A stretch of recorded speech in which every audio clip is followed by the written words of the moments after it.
Are you always worrying about your sales because your competitors offer lower prices? Have you been trying to figure out how to price your products? Do you think that reducing your price will attract more customers and increase your sales? If so, you are in the right place because in this video entitled How to Compute for the Price of Your Products, you'll learn how to do the numbers that will help you be more confident with your product pricing. You will learn how to have more sales without selling your products at a low price. Win more loyal customers who are willing to pay more because they find value in your product. Now, for you to remember today's lesson better, let's talk about Cora who sells homemade longanisa. Cora's a young widow who has three kids to raise, ages 14, 12, and 9. Now, here's a quick backstory. When Cora's husband died, he left them with some money, a part of which she later used for her capital. And even though Cora earns her keep as a private tutor, she knows that it won't be enough. Cora loves making longanisa for her family. Now, this recipe was handed down to her by her mother. When parents of her tutees tasted her longanisa, it became an instant hit. They would request that she make packs for them, especially her chicken garlic longanisa. Now, this gave Cora an idea. Why not turn this into a business?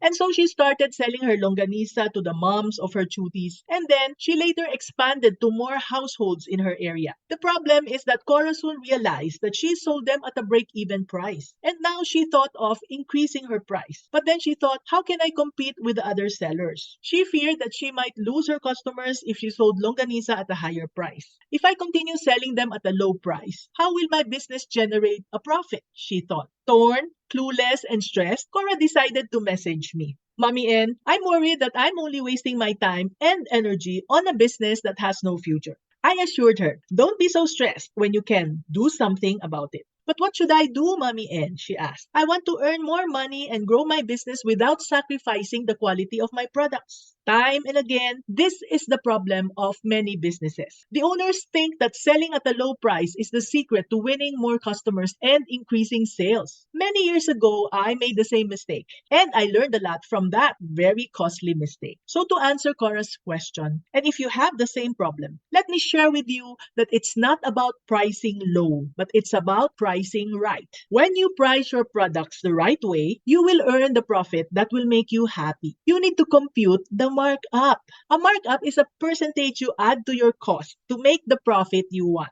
As for Cora, she has to decide what percent is a good starting point for her business to earn. Now, to compute the price, the first thing would be to do some research. When Cora heard the word research, she frowned. Yes, like Cora, you may not find research fun, but it plays a crucial role in doing it right. And it's not really that difficult. Follow these steps for you to be more confident in your product price. Step number 1, find out who your target customers are. You must be able to answer these questions. Who am I selling to? What problems do they have with the longanisas that are available out there? What can I do to solve their problem? By asking around, Cora learned that many moms are conscious of their kids' health. They wanted healthy longanisa that are not full of fat, made of white meat, and which has no artificial preservatives. So her target market is health-conscious moms. Let's now go to step number 2. Look at how your competitors are doing. You should be able to answer these questions. Who are these mothers buying from now? What's good about their products? How are their products priced?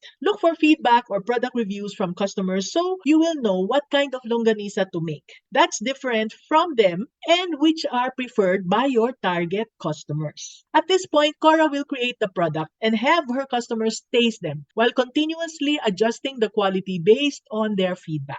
Step number 3, identify the direct and indirect business costs. Direct costs include raw materials, supplies, utilities, packaging, and distribution. These are also called variable costs as they change based on how many you produce and sell. Indirect costs are also called fixed costs. They remain the same regardless of how many you sell, regardless of output. Examples are your rent expense and your loan payments.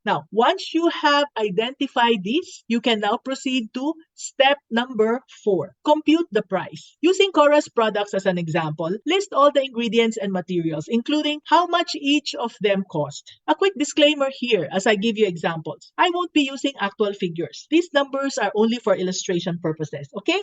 For example, when Cora bought and added up the ingredients of 1 kilo of chicken longanisa, she calculated the cost to be 400 pesos. Only an example. Then, the labor is 100 pesos and the packaging is, say, 200 pesos. So her total cost is now 700 pesos. Let's say Cora wants a 40% markup. This percentage is something you'll have to decide on. There is no hard and fast rule for this. Let's compute her selling price using this formula. Total cost plus markup equals your price. First, let's compute how much her markup price would be. 700 pesos times 40% equals 280 pesos. Now, we add the total cost, which is 700 pesos, and the markup price, which is 280 pesos, and that brings us to a total of 980 pesos. Therefore, Cora should sell her longanisa for the price of 980 pesos. Now, step number 5, evaluate and adjust. The next thing you need to do is to find out if your price is acceptable to your target market.